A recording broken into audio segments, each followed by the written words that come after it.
네, 오늘 새벽에는 디도서 1장 말씀을 가지고 질서를 세우는 교회라는 제목으로 함께 은혜를 나누고자 합니다. 오늘 이 디도서의 내용은 디모데 전 후서와 그 내용과 주제가 많이 겹치는 부분이 있죠. 목회적 가르침을 주제로 담고 있습니다. 그래서인지 디도서보다는 디모데 전 후서를 많이 다루는 편이기도 하고, 우리가 말씀을 통해서 또 성경을 배울 때도 디모데 전 후서를 우리가 더 익히 잘 알고 있습니다. 그럼에도 이 디도서가 왜 중요한가? 디도서는 특별히 교회의 지도자 역할을 조금 더 중점적으로, 좀 짧은 서신이긴 하지만은 교회 지도자의 역할을 중점적으로 다루고 있다라는 것이죠. 그만큼 현장 목회에 대한 긴급한 그런 상황, 그런 긴장된 상황과 연결이 되어 있다라고 볼 수가 있습니다. 특히 사도 바울의 깊은 신뢰를 받는 이 디도라는 이 지도자를 통해서 이 사도 바울이 교회를 바르게 세우고자 하는 그런 의도가 안에 담겨져 있습니다. 이 디도 같은 경우에는 디모데와 마찬가지로 이 사도 바울의 영적 아들이다, 이렇게 스스로가 이제 얘기를 하고 있는데요. 고린도 교회에서 함께 목회를 할 뿐만 아니라 선교 현장에서도 이 사도 바울의 손과 발의 역할을 하는, 사도 바울이 매여 있을 때나 함께 선교할 때나 교회를 세울 때도 이 디도를 빼놓고서 사도 바울의 사역을 얘기할 수 없다라고 할 정도로 사도 바울의 그 정말 하나님 나라를 위해서 헌신하고 그렇게 동역했던 그런 훌륭한 동역자였다라고 평가를 하고 있습니다. 또 어떤 평가를 보면은 이 디도가 성품이 굉장히 강직한 사람이었다고 해요. 신실하게 정말 뚝심 있게 그 믿음으로 잘 그렇게 사역해 나가는 그런 리더였다라는 것이죠.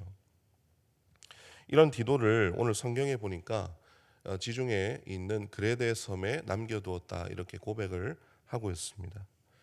가장 신뢰하고 아끼는 사람을 이 섬에 남겨놓고, 그렇게 그레데 섬이라고 하는 곳에 그 교회를 세우기로 남겨놓고 그렇게 감동으로 세운 이유가 무엇이었을까? 그 의미를 이렇게 생각해 보면 그만큼 이 그레데라고 하는 곳이 목회 현장이 결코 쉬운 것이 아니었다라는 것이죠. 어떻게 보면은 이런 가장 신뢰되고, 우리도 이 어떤 전장이나 이런 데 보면은 믿을 만한 신뢰 있는 그 장수를 보내서 정말 어려운 그 전투 가운데서 그런 장수를 보내서 그곳을 맡겨 놓지 않습니까? 또 그것을 정리하기를 원하지 않습니까? 그만큼 이 디도가 그런 역할을 했다라는 거죠. 그도 그럴 것이 그레데 사람들의 성품을 오늘 또 말씀을 통해서 얘기를 하고 있는데, 섬 지역이기도 했고 또 뱃사람들이 많다 보니까 상당히 좀 목회 현장이 보통이 아니었다라는 거죠. 거기에 대해서 말씀을 하고 있는데, 우리 12절 말씀을 함께 한번 살펴보도록 하겠습니다. 12절 말씀입니다. 그레데인 중에 어떤 선지자가 말하되 항상 거짓말쟁이며 악한 짐승이며 배만 위하는 게으름뱅이라 하니. 아멘. 딱 봐도 굉장히 거칠고 또 예의가 없고 뭐 그런 이제 상황이었던 것 같아요. 그런 현장에서 이 디도가, 사도 바울이 원했던 것은 그들을 잘 가르치고 교회를 세우기를 원했다라는 것이죠. 여러분, 여기서 참 우리에게 중요한 교훈을 하나 주시는 것은 뭐냐면, 우리가 복음을 잘 전하는 것도 너무 소중한데 교회를 잘 지키는 것도 너무 중요하다. 교회를 지키는 것이 무엇으로 가능하겠습니까? 네, 교회에 하나님 주시는 질서로서 가능한 것이죠. 그래서 이 질서를 잘 세우고 교회가 복음을 잘 전하는 그런 사명을 감당하려면 그만큼 교회가 먼저 굳게 잘 서 있어야 된다. 교회가 어려운데 교회를 전도를 하고 어떻게 그 선교를 잘 감당할 수 있겠습니까? 그래서 그들을 잘 책망하고 질서를 바르게 세워서 잘 인도해서 이 교회를 건강하게 세워야 된다고 이 디도를 통해서 강조를 하고 있는 것이죠. 교회를 지키기 위해서 책망이라는 것도 사실은 우리에게 쉽지 않은 부분이지만, 때로는 잘못된 부분들을 바르게 잡고 이 질서를 세우는 것이 가능하려면 크게 두 가지가 필요합니다. 첫 번째는 복음에 대한 확신, 성경에 대한 지식이 필요하고요. 또 한 가지는 뭐냐면 거기에 걸맞는 흠이 없는 삶의 그 신앙의 일치가 필요하다는 것이죠. 여기서 흠이 없다라는 것은 실수가 아예 없다 이런 완벽한 모습을 바라는 것이 아니고 본이 될 만큼 성품이나 태도나 그 삶의 모습이 하나님 앞에 정말 그 양심이 날마다 움직이는 하나님 앞에 서 있는 그런 모습을 의미하는 것입니다.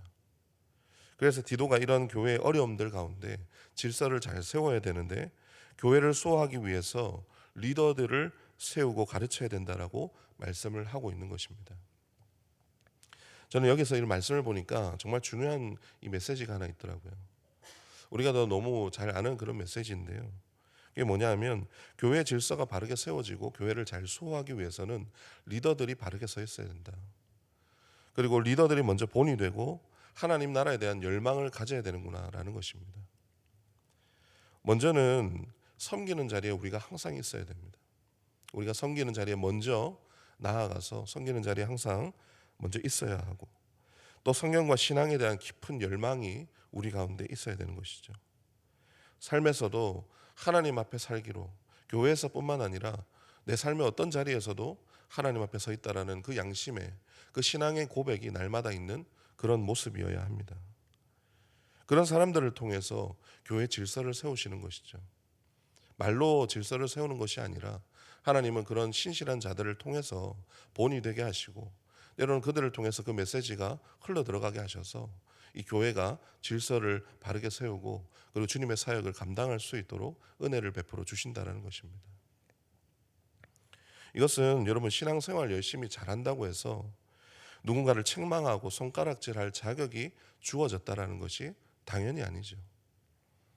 하나님 나라와 교회에 대한 열망으로 정말 사모하는 사람, 하나님을 진짜 순수하게 사랑하는 사람이어야 되고 거기에 차가운 이성과 뜨거운 마음이 함께 공존해서 그렇게 하나님 나라 교회를 헌신하고 바르게 세워갈 수 있는 그런 사람이더라고요.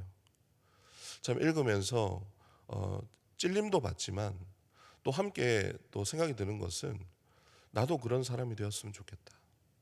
나도 그런 열망이 있고 정말 교회를 바르게 세워갈 수 있는 그 질서 가운데 나도 쓰임 받았으면 좋겠다. 이런 생각이 참 들었습니다.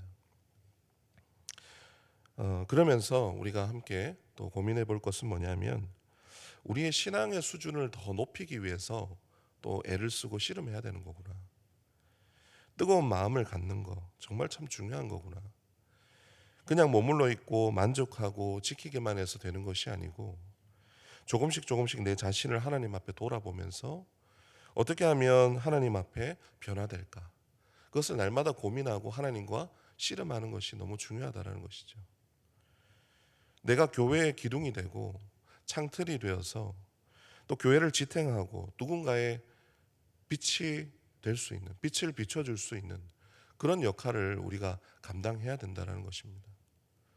교회 건물이 견고하게 서려면 기둥이 있어야 되는데 기둥이 너무 보기가 너무 위험하고 뼈가 다 드러나 있고 다 이렇게 깨져 있는 그런 기둥이 있다면 여러분 얼마나 불안하겠습니까? 창틀도 좀 시원하게 이렇게 좀 열려져 있어서 햇볕이 들어오고 그 햇볕을 통해서 밖에 풍경도 보고 빛도 보고 이렇게 해야 되는데 창틀이 너무 답답하게 있거나 창틀이 너무 약해가지고 바람이 불고 이러면 막 덜덜덜거리면서 뭐 바람이 막 새어 들어오고 그렇게 그 안에 사람들이 불안한다면 얼마나 이 교회가 어렵겠습니까? 그만큼 하나님께서 교회 질서를 세우실 때는 그런 든든한 기둥, 누군가의 어떤 빛이 될 수 있는 창틀을 튼튼하게 만들어 주셔서 그렇게 교회 안에서 안전하게 그렇게 믿음으로 생활할 수 있도록 우리를 부르셨다라는 것이죠. 그래서 오늘 말씀처럼 그들을 세우기 위해서 그리고 정확히는 교회가 질서를 세우고 더 성숙해지기 위해서는 누가 먼저 변화되어야 될까요? 내가 먼저 변화되어야 된다. 나도 하나님의 그 리더로서 그 부르심을 받았다고 믿고 또 더 성숙하기 위해서 더 높은 그 하나님에 대한 열망을 위해서 우리가 성숙해지기로 사모해야 된다는 것이죠. 그리고 가장 소망하는 것은 뭐냐면 이건 것 같아요. 하나님의 음성을 함께 들을 수 있는 교회였으면 좋겠다. 여러분, 때로는 오늘 말씀처럼 책망도 기꺼이 수용할 수 있는 교회, 그것이 정말 건강한 교회입니다. 요즘에는 책망이라고 하는 것을 듣기가 너무 힘든 시절에 살고 있습니다. 너무나도 마음이 너무 많이 무너져 있고, 그러다 보니까 책망 자체도 상처가 되고 우리에게 마음에 어떤 어려움을 주는 그런 것으로만 되어서 이제는 그렇게 하나님의 책망을 듣기도 어려운 시절에 우리가 살고 있어요. 그런데 하나님께서 원하시는 것은 때로는 쓴소리도 우리가 같이 수용하고 겸허하게 하나님 앞에 서서 그렇게 조금씩 하나님 앞에 조율되기를 원하는, 그 교회가 정말 성숙한 교회고 하나님의 그 질서가 들어와서 그 교회가 건강하게 세워지는, 정말 하나님의 사역을 멋지게 감당하는 그런 교회가 바로 이런 교회라는 것이죠. 저는 성소중부교회가 하나님 앞에 이렇게 멋지게 쓰임받는 그런 교회가 될 줄 믿습니다. 지금도 우리가 그 교회 공동체로 세워져가는 그런 과정 중에 있다고 믿습니다. 내가 어제보다 또 1년 전보다 더 어떤 모습인가, 하나님 앞에 또 성숙한 모습으로 나아가기를 사모하고 더 열망이 막 일어나고, 하나님 나 조금 더 알고 싶습니다. 하나님과 동행하고 싶습니다. 이런 마음들이 막 일어나서 나도 교회의 기둥이 되고 누군가의 창틀이 되고 그렇게 교회가 건강하게 세워지기를 사모하는 그런 마음으로 우리가 기도하고 구하면서 나아가야 된다는 것이죠. 오늘 이 말씀을 우리가 기억하시면서 나도 그 자리에 있게 하여 주시옵소서. 하나님 앞에 성숙한 교회로 세워져 가게 하여 주시옵소서. 이런 마음으로 함께 은혜를 구하며 믿음으로 멋지게 이 교회를 함께 세워가는 주인공 다 되시기를 주님의 이름으로 축원합니다. 함께 기도하겠습니다. 하나님 아버지, 교회가 더 건강하게 견실하게 세워지기를 소망합니다. 그 전에 내가 먼저 그 기둥의 역할을 감당하고 주님의 질서 안에 세워질 수 있도록 붙잡아 주시옵소서. 머물러 있고 그저 만족하는 신앙 말고 내일 더 나은 하나님과의 관계 속에 은혜를 흘려보낼 수 있는 사람 되기를 원합니다. 우리를 붙잡아 주시고 사용해 주셔서 이 공동체가 더 든든히 서갈 수 있도록 축복하여 주시옵소서. 감사드리며 우리 주 예수 그리스도의 이름으로 기도드리옵나이다. 아멘.